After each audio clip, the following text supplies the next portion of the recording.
If you saw a group of Kono women walking together back in the day, chances are they were also singing.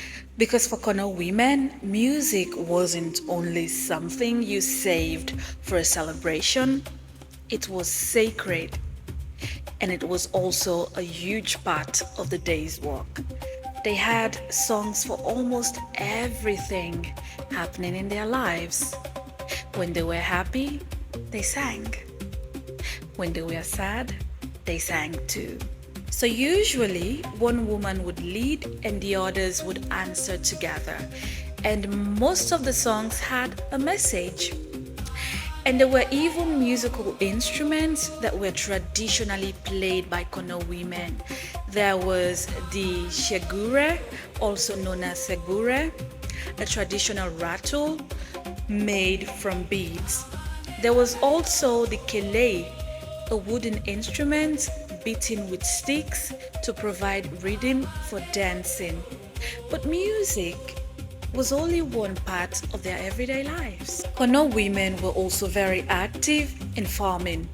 They grew rice, tended vegetable patches, and produced things they could take to the market: garden produce, palm kernels, woven mats.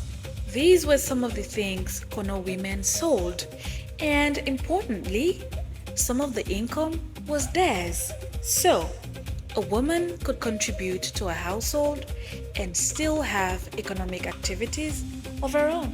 Women also fished. Groups of them would use large hand nets in local rivers, and the catch could be shared among their households. Then there were the older women. They had another responsibility altogether.